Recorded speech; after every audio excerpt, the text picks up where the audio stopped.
राजांची पवित्र भूमी असलेल्या महाराष्ट्राला आणि महाराष्ट्रातील माझ्या बंधू भगिनींना माझे कोटि कोटि वंदन। आजादी के अमृत महोत्सव में छत्रपति शिवाजी महाराज का राज्याभिषेक दिवस हम सभी के लिए नई चेतना, नई ऊर्जा लेकर आया है। मैं आप सभी को शुभकामनाएं देता हूं। छत्रपति शिवाजी महाराज का राज्याभिषेक 350 साल पहले के उस कालखंड का एक अद्भुत और विशिष्ट अध्याय है। इतिहास के उस अध्याय से निकली स्वराज, सुशासन और समृद्धि की महान गाथाएं हमें आज भी प्रेरित करती हैं। राष्ट्र कल्याण और लोक कल्याण उनकी शासन व्यवस्था के मूल तत्व रहे हैं। मैं छत्रपति शिवाजी महाराज के चरणों में हम सभी के लिए नई चेतना, नई ऊर्जा लेकर आया है। मैं आप सभी को शुभकामनाएं देता हूं। छत्रपति शिवाजी महाराज का राज्याभिषेक 350 साल पहले के उस कालखंड का एक अद्भुत और विशिष्ट अध्याय है। इतिहास के उस अध्याय से निकली स्वराज, सुशासन और समृद्धि की महान गाथाएं हमें आज भी प्रेरित करती हैं। राष्ट्र कल्याण और लोक कल्याण उनकी शासन व्यवस्था के मूल तत्व रहे हैं। मैं छत्रपति शिवाजी महाराज के चरणों में कोटि कोटि नमन करता हूं। आज स्वराज की पहली राजधानी रायगढ़ किले के प्रांगण में शानदार आयोजन किया गया है। पूरे महाराष्ट्र में आज का दिन महोत्सव के रूप में मनाया जा रहा है। पूरे साल भर इस तरह के आयोजन पूरे महाराष्ट्र में होंगे। इसके लिए मैं महाराष्ट्र सरकार को भी शुभकामनाएं देता हूं। साथियों, आज से 350 वर्ष पूर्व जब छत्रपति शिवाजी महाराज का राज्याभिषेक हुआ था तो उसमें स्वराज की ललकार और राष्ट्रीयता की जय जयकार समाहित थी। उन्होंने हमेशा भारत की एकता और अखंडता को सर्वोपरि रखा था। आज एक भारत श्रेष्ठ भारत के विजन में छत्रपति शिवाजी महाराज के विचारों का ही प्रतिबिंब देखा जा सकता है। साथियों, इतिहास के नायकों से लेकर आज के दौर में नेतृत्व पर रिसर्च करने वाले मैनेजमेंट गुरुओं तक हर युग में किसी भी लीडर का सबसे बड़ा दायित्व होता है कि वो अपने देशवासियों को मोटिवेटेड और कॉन्फिडेंट रखे। आप छत्रपति शिवाजी महाराज के समय देश की परिस्थितियों की कल्पना कर सकते हैं। सैकड़ों वर्षों की गुलामी और आक्रमणों ने देशवासियों से उनका आत्मविश्वास छीन लिया था। आक्रमणकारियों के शोषण और गरीबी ने समाज को कमजोर बना दिया था। हमारे सांस्कृतिक केंद्रों पर हमला करके लोगों का मनोबल तोड़ने की कोशिश की गई।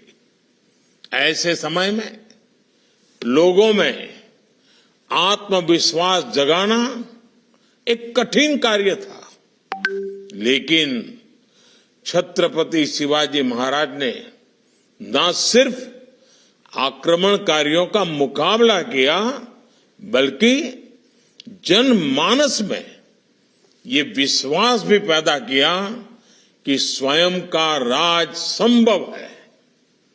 उन्होंने गुलामी की मानसिकता को खत्म कर लोगों को राष्ट्र निर्माण के लिए प्रेरित किया।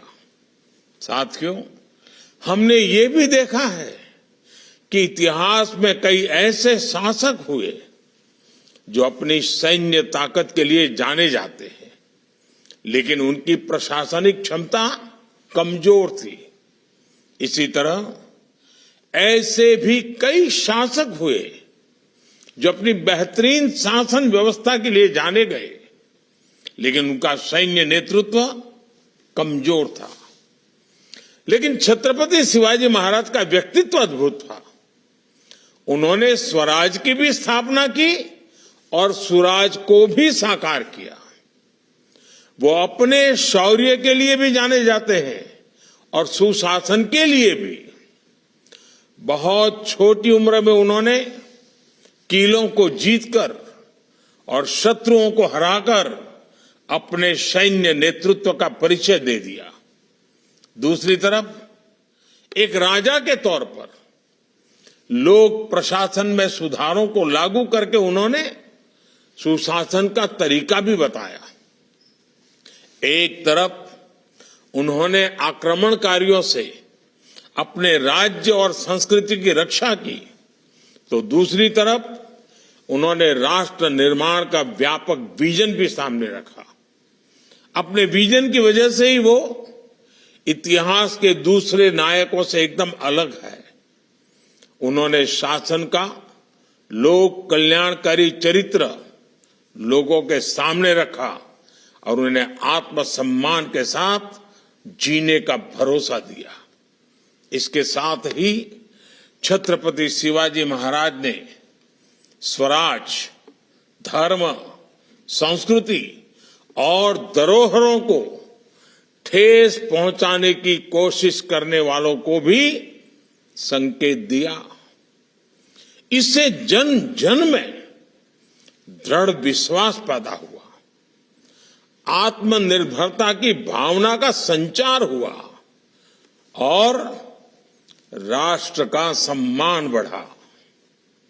किसान कल्याण हो, महिला सशक्तिकरण हो, शासन प्रशासन तक सामान्य मानवी की पहुंच आसान बनाना हो, उनके कार्य, उनकी शासन प्रणाली और उनकी नीतियां आज भी उतनी ही प्रासंगिक है। साथियों, छत्रपति शिवाजी महाराज के व्यक्तित्व के इतने पहलू हैं कि किसी ना किसी रूप में उनका जीवन हमें अवश्य प्रभावित करता है। उन्होंने भारत के सामुद्रिक सामर्थ्य को पहचानकर जिस तरह नौसेना का विस्तार किया, अपना प्रबंध कौशल दिखाया, वो आज भी सबको प्रेरणा देता है। उनके बनाए जलदुर्ग समंदर के बीच में तेज लहरों और ज्वार भाटा के थपेड़े सहने के बावजूद आज भी शान से खड़े हैं। उन्हें समुद्र के किनारों से लेकर पहाड़ों तक किले बनवाए और अपने राज्य का विस्तार किया। उस काल में उन्होंने जल प्रबंधन, वाटर मैनेजमेंट से जुड़ी जो व्यवस्थाएं खड़ी की थी, वो विशेषज्ञों को हैरत में डाल देती है। ये हमारी सरकार का सौभाग्य है कि छत्रपति शिवाजी महाराज से प्रेरणा लेकर पिछले वर्ष भारत ने गुलामी के एक निशान से नौसेना को मुक्ति दे दी। भारतीय नौसेना के ध्वज पर अंग्रेजी शासन की पहचान को हटाकर शिवाजी महाराज से प्रेरित उनकी राज मुद्रा को जगह दी गई है। अब यही ध्वज नए भारत की आन बान शान बनकर समंदर और आसमान में लहरा रहा है। साथियों, छत्रपति शिवाजी महाराज की वीरता, विचारधारा और न्यायप्रियता ने कई कई पीढ़ियों को प्रेरित किया है। उनकी साहसिक कार्यशैली, सामरिक कौशल और शांतिपूर्ण राजनीतिक प्रणाली आज भी हमारे लिए प्रेरणा स्रोत है। हमें इस बात का गर्व है कि दुनिया के कई देशों में आज भी छत्रपति शिवाजी महाराज की नीतियों की चर्चा होती है और उस पर रिसर्च होती है। 1 महीने पहले ही मॉरिशस में छत्रपति शिवाजी महाराज की प्रतिमा स्थापित की गई। आजादी के अमृत काल में छत्रपति शिवाजी महाराज के राज्याभिषेक के 350 साल पूरे होने, ये अपने आप में एक प्रेरणादायी अवसर है। इतने वर्ष बाद भी उनके द्वारा स्थापित किए गए मूल्य हमें आगे बढ़ने का मार्ग दिखा रहे हैं। इन्हीं मूल्यों के आधार पर हमें अमृत काल की 25 वर्षों की यात्रा पूरी करनी है। ये यात्रा होगी छत्रपति शिवाजी महाराज के सपनों का भारत बनाने की। ये यात्रा होगी स्वराज, सुशासन और आत्मनिर्भरता की। ये यात्रा होगी विकसित भारत की। पुन्हा एकदा आपल्या सर्वांना 350व्या शिवराज्याभिषेक सोहळ्यानिमित्त खूप खूप शुभेच्छा। जय हिंद, भारत माता की जय।